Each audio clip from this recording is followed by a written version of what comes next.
Peace, black people. We are important. We are worth support. You watching the Elevation Sessions powered by my book, 200 Years from Niggas to Gods, a guide to becoming a mature nation.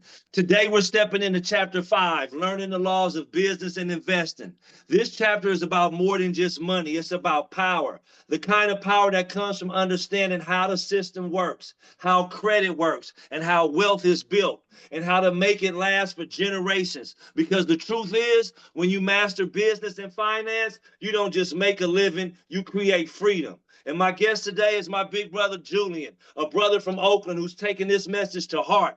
He's grew up seeing what happened when financial knowledge is missing, and he decided to be part of the solution.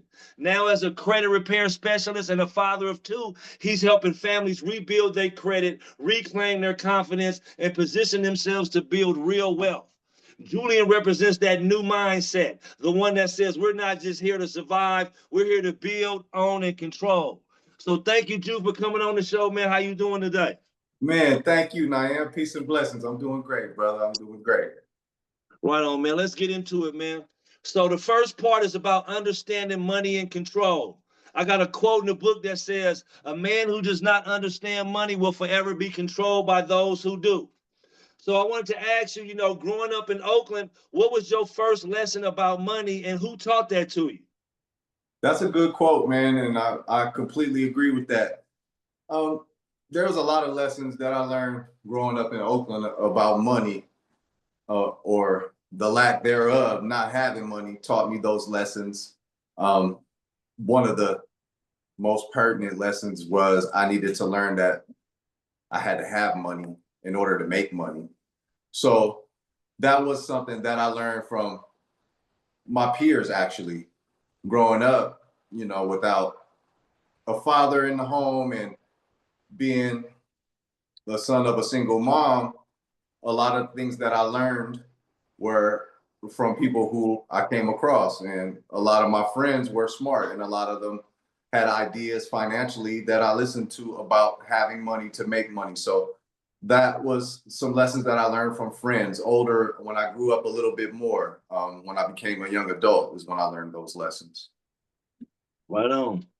Yeah. So at what point did you realize that credit and financial knowledge could change a family's future? I learned that early, like a lot of us, because I come from, like I said, a single parent home. We didn't own a home. My mom moved here from Philly. So, well, when I say here, I mean Oakland, from Philly when we were young. And she didn't have a home. She had an apartment. We rented. So that was one thing that I noticed early that was different than some people that I knew or people that I saw on TV. They owned their homes. The Huxtables, they all had homes that they owned. And we rented apartments. We lived from apartment to apartment. And so we had to move a lot because of the rents that were constantly changing, and just a lot of things to do with that. So I learned early that, owning your home and owning things that appreciate is something that you should know about and something you should have. So that was one lesson that I learned early from my family, and to try to implement as an adult and pass that on to my kids. Was there a certain situation or a certain thing that just really made you pivot into like really understanding that fully? Yeah, the situations were constant because it was growing up poor. It was not having any generational wealth. It was food stamps. It was government cheese. It was Right. WIC. So it wasn't like we had any savings, any reserves. We didn't have anything to fall back on. So times got rough. It became a crisis, and then it turned into an emergency. So to prevent that from happening, we had to make a pivot, and we had to start saving, living practically. And those are the things that I learned from that. And that's what made me make the pivot. Just being poor, growing up poor, just me and my mom. That'll make most people recognize and want to make that pivot. That's right. So, I mean, we talked about a little bit, but how does your own journey with money and credit lead you to do the work that you're doing now? Well, yeah. Well, coming from from being poor and wanting more, here's how it works. You poor, so when you make money, you spend it fast because you're not used to really having too much. So I want to feel that enjoyment of spending what I earned, and I spend it quick. Then I realize, okay, it's gone. So I have no savings left over. And that in itself will make you realize, well, I'm doing something wrong. So at that point, you think, okay, maybe I get a loan, or maybe I can get a credit card or something like that, and then I'll apply for it and get it. So this is something I'm not used to, never having money, not being schooled on how to work credit for my advantage. I abuse it. I get credit, I get a loan, and I don't pay it back, or I don't pay it back in time, you know, and I just ghost it. A lot of people do that. Myself, I've done that in the past and learned from it. And it's only a downward spiral if you do that, because it'll dig a deep hole for you. And those are some of the things that I had to experience before I had opened my eyes and realized I got to stop acting poor. And when I say acting poor, I mean what I described earlier. You know, you get some money, you blow it, or you get a loan, you don't pay it back. You spend the money. So those are some of the trials and tribulations I went through, you know, just learning that if I do borrow, I have to have integrity about that and pay it back, you know. And if I'm trying to stay out in front of it, I want to pay it back before it turns around to bite me. So I have to pay attention to some of the fine print when I get a loan and things of that nature. So that's when I started to make the pivot, when I realized, okay, I'm not working the system correctly. I can make it work for me instead of it keeping me in a hole. Right. I mean, I think I fell into that same trap of, as you called it, acting poor, where I got a loan and didn't pay it back, and I ended up in the hole, because I mean, it doesn't go away. No, it won't. No, it won't go away. But the thing about it is, it's always a way out of that, especially if you know the ins and outs of it, which, like you mentioned in the book, you know the laws and the natural progression of those loans. Once you accept that loan and sign on that dotted line, what happens, and what happens if you don't pay it back? What happens if you do? What happens if you pay it off earlier? What happens if you pay more than the minimum amount every month? What happens if you only pay the minimum amount every month? These are things that we don't learn about in school, which we should learn about. And those are some of the things that I learned in the industry that I am now that made me pivot to stop acting poor, like we said. Right on. So this is the part of we're going from poverty to power, this section right here. And I have a quote in the book that says, if you don't master finance, investing, in business, you're a financial slave in the land of opportunity. So what was that mindset shift that helped you start seeing yourself as a builder instead of just a survivor? Yeah.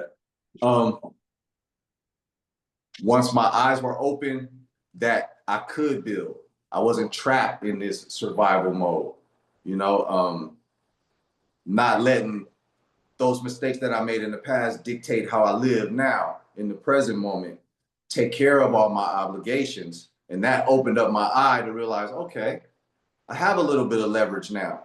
I can build on that leverage. That leverage can turn into something else, and I can add on to that. So that's kind of when I realized a lot of people have to reach rock bottom before they make that pivot. And I believe that I was one of those people, you know, get slapped with a lawsuit or something like that on something that I owe. It could be something as minor as not paying a parking ticket, or not paying my credit card, or not paying off a payday loan that I never should have gotten in the first place because it's predatory lending, which we should learn about too. So, you know, those things are traps. And once I realized I can get out of those traps, then I can start to see some, you know, a blue sky ahead. Then I can start making some moves to better myself. And once I see that, okay, that move worked, I can do some research and make another educated move that will help me more. So that's when I started to realize, yeah, I can change this financial situation around, and I'm not stuck and trapped in being poor forever. I can make the system work for me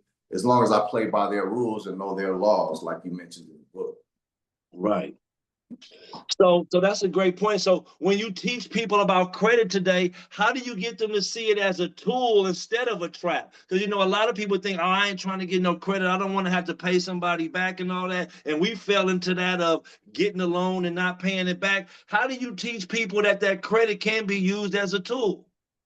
Yeah, that's that mindset is one that we're used to in our community. A lot of times we don't deal with credit. A lot of times we deal in cash only, which is about to be obsolete anyway. So things like that, we have to open our minds and be open to things. So when I explain it to my clients, as far as I don't actually tell them to open up credit. What I do is help them get out of the situation once they've already messed up their credit. So to answer your question, is still relevant because when they come across me and my business that I have to offer for them, they're already in a trap. They've been caught up in the trap. And now it's time to get out of the trap and turn it back around and make it work for them as an asset. So when I explain it to them, I just basically say it's never too late to get out of it. There's reporting agencies that score us just like we're taking a test on life. So those reporting agencies would be Equifax, Experian, TransUnion. They look at everything we do as far as monetarily, whatever loan we take out or whatever bills we're paying, they have their eyes on it and they see what we're doing and how we're paying them, how we're paying people back, if we have integrity, the way we pay it back. So when I'm trying to discuss it with clients and tell them that this is a good thing to rebuild your credit and open up more credit cards again once you rebuild your credit, which I'm helping them do, then I just explain to them, you just have to work the system correctly. It makes a lot of sense. And so I'm glad you are teaching our people those type of tricks to get ahead in life, because like you said, we don't get those type of training in school. We don't get those type of training in the streets. The type of credit we got was here go $100 worth of stuff, man. You better bring me back 200. You know what I mean? Right. I mean, that was the credit we learned. You know? So that kind of gets us into our next part, which is like I got rebuilding confidence through credit. And so I got a quote in the book that says, we are not meant just to work, pay bills, and die. We are meant to build, own, and control. You help people rebuild that credit. And so I'm wondering, how do people feel and what does it do for a person's spirit when they see their financial score rise for the first time? When you help them out and they go from, 300 to 400 or 400 to 500, what does that do for a person's spirit? Man, I'll tell you. So with this particular industry, when you're trying to rebuild your credit, you may have started out with great credit and then you fell on hard times, right? Yeah. And so now you need some relief. You need help trying to consolidate these bills or get a break on paying some of these bills back. So at this point, you're going to take more of a hit because it requires you to let your accounts go to the point where they reach what we call a sweet spot. A lot of people don't understand. With some of these credit card companies, you can settle the debt that you owe as opposed to paying the full balance back. So it may not look as good as paying the full balance back on your credit score, but it definitely doesn't look as bad as not paying it back at all and having a derogatory remark on your credit score.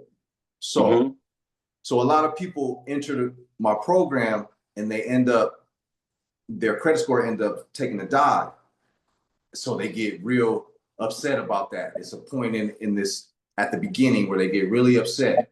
But then over time, once I'm able to work the jelly and get some of these accounts resolved for them and start to save them money based on what they owed in the beginning and start to get them out of some of the legal binds that they're in, then they're happy. They're ecstatic. They know that they weathered the storm and now they see that their credit score is about to come up. Once you start to see it go back up and you're on a roll and you continue to make your monthly payments, then you're good to go. Your credit score will go up to very good.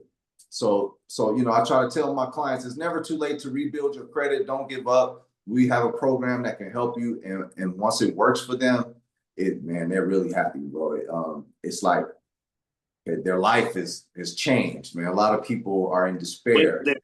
Weight lifted off your shoulders. Mm-hmm. That's what's up, man. That's great work. You understand what you mean, because again, my credit score isn't the best, and I can understand what you mean. If I have a 700 score and you telling me to do these things and it dropped down to 500, hold on, what's going on? Right. But as it goes on, you saying it goes back up. As long as it gets back to that over 700, I can be ecstatic. People are very happy, and they start to see financial freedom again. And, you know, it's a gratifying feeling. So it's better than a lot of things I've done in life to make money. So it makes me feel good at the end of the day. Look at yourself right now. Who are you? More importantly, who do you want to be? Every day you make choices. Every day you move. But are you really living or just existing? You were never meant to be stuck. You were never meant to just survive. You were built to build, to lead, to master. Enough. The difference between staying the same and leveling up is one decision. One moment when you say, no more. I refuse to stay here. 200 years from niggas to gods. The transformation starts now.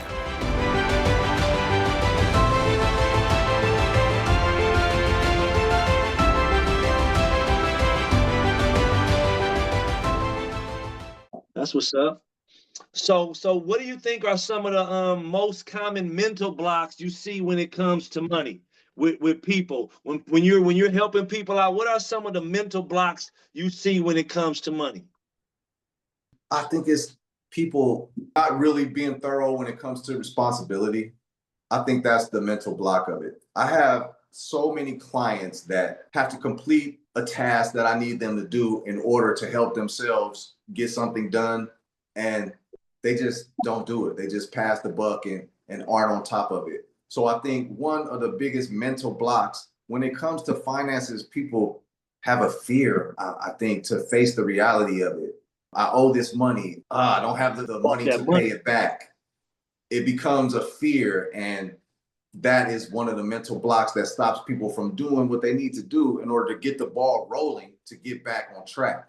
You got to get the ball rolling. And if you have a mental block where you have a fear of not paying this or not reaching out to this person that you owe or this creditor that you owe, that can be a problem. And I think that's one of the mental blocks. People just put it to the side, man, because they're scared of it.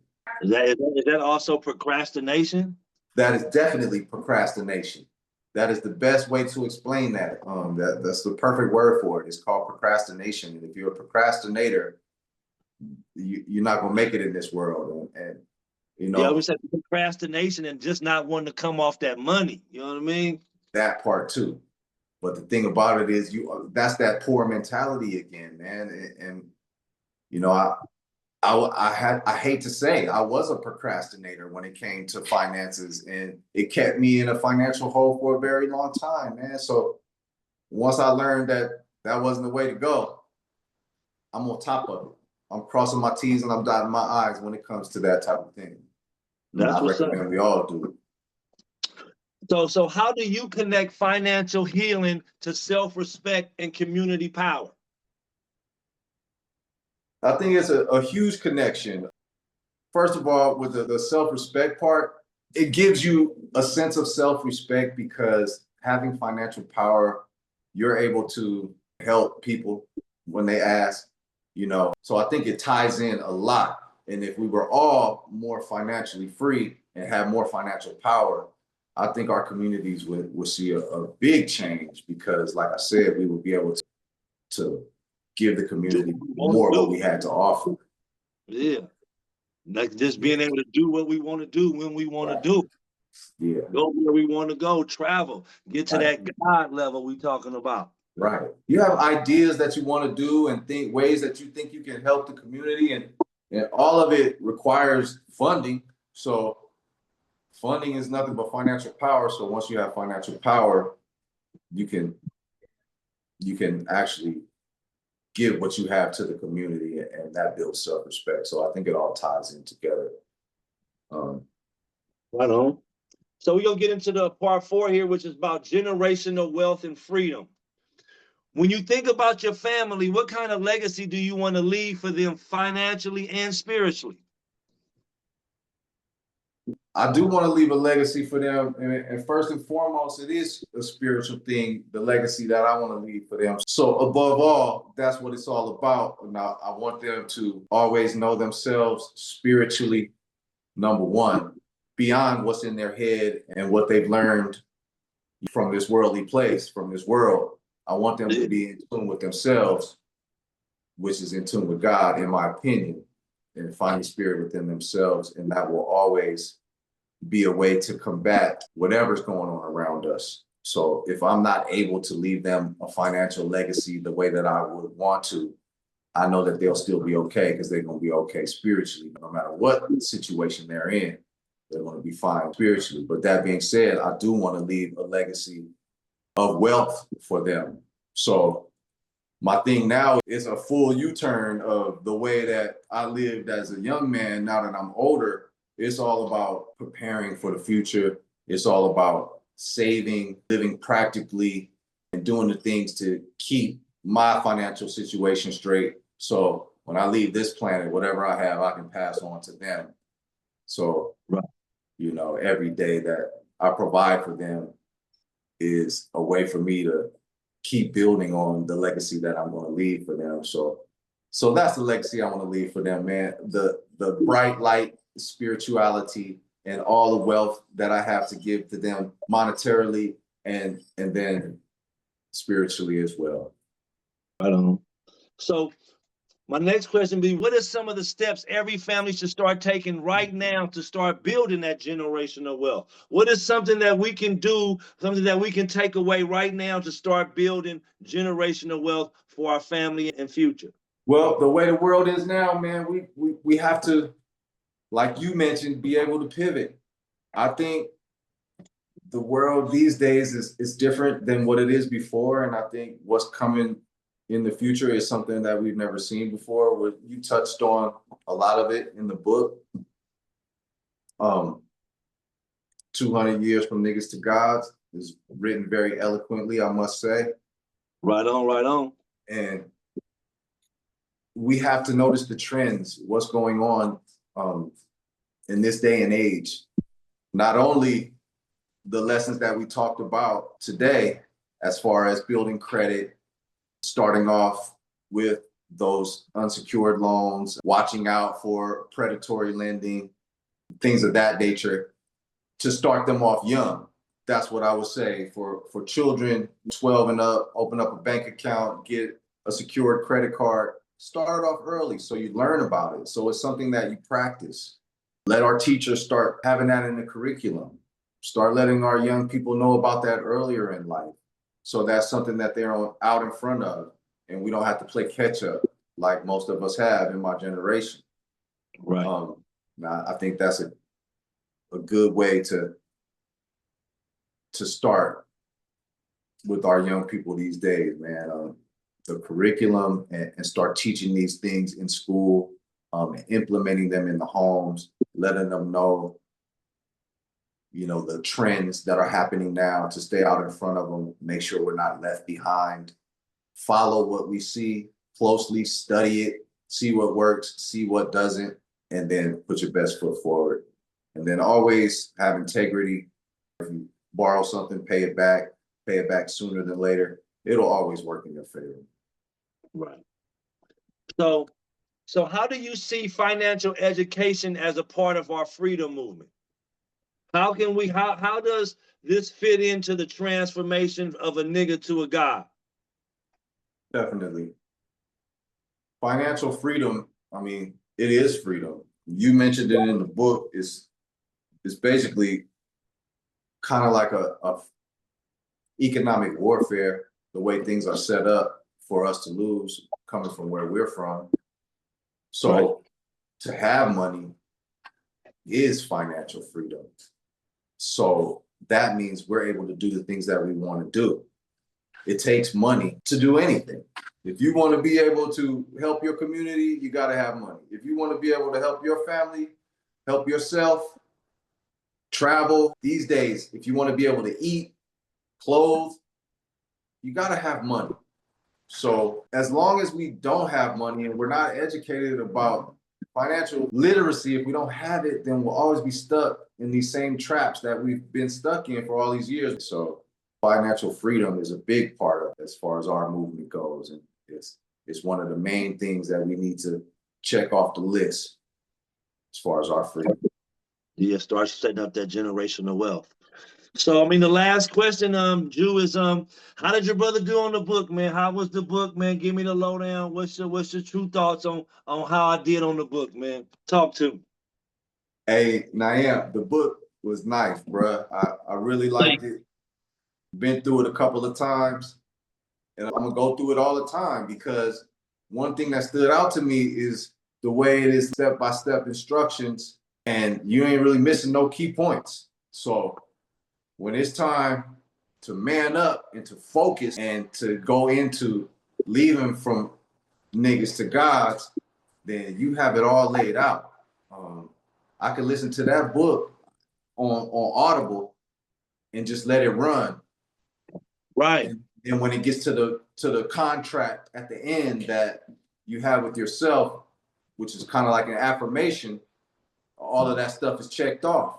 So right. I want to say that it's very inspiring, eloquently written, key points touched on. A lot of the stuff that you said, I agree with 100%. In the way that you put it, in the way that you constructed the book about the first 200 years and the next 50 and then 20 years. So the way you put the book together was nice, bro. It was kind of short for me, to be quite honest. I wanted more from you. So I'm waiting on the next book, bro. Right on. So, I get a lot of flack for the word nigga and for the word God on my title there. What would you say to somebody who won't open this book or won't touch this book because it has the word nigga or God on it? Because I tell people this is not a history lesson, nor is it a religious book, and some people just won't touch it. So help me sell this book to somebody who won't touch it because of that title. Yeah, see, the thing about that title is a lot of people are going to look at those words and not touch it. So I feel what you're saying by that. I would never shy from it because you know who I am and where I'm from. But for some people that title is kind of harsh, I would tell them to just open the book, look at the preface, and then look at the first couple of pages. I would tell them that the book is consistent throughout. There's nothing disrespectful about the book, and there's no ignorance about it. There's no, like you mentioned, superiority in it. It's something for us to learn. It's good advice. I would recommend the book to anyone free or anyone in prison, anyone who's white, black, or any race for that matter. You mentioned how in the book that our plight is similar to the plight of the immigrant in America these days. I would recommend that they read it too. And I would just tell people to have an open mind. Don't look at a title of something and dismiss it because of that. I mean, look at one of the world's greatest group, NWA, Niggas with Attitudes. Some of the most creative art that we have came from the people out of that group. So that's right. For someone to dismiss your book because of the title means they have a closed mind. So the main thing that I would mention to them is please have an open mind. And so the people with an open mind and an open spirit will feel that, and they would read it. Right on. So Julian, salute to you, man. Respect to you for the work you're doing. You helping our people turn numbers on the screen into real world power. Teaching that credit is not just financial, it's spiritual. It's the power to build, own, and control. So today, everybody watching, this is chapter 5 in action. If you don't master money, money will master you. So start learning the laws of business and investing today. That's how we build freedom that lasts. So grab the collector's edition of 200 Years from Niggas to Gods, a guide to becoming a mature nation, where you get the ebook, the audio book, a soundtrack done by me, and you get that fabulous artwork. This is the blueprint. So peace, black people. We are important. We are worth support, man. Thanks, Jude, for coming on the show. One love, Niam. Talk to you in a minute, bro.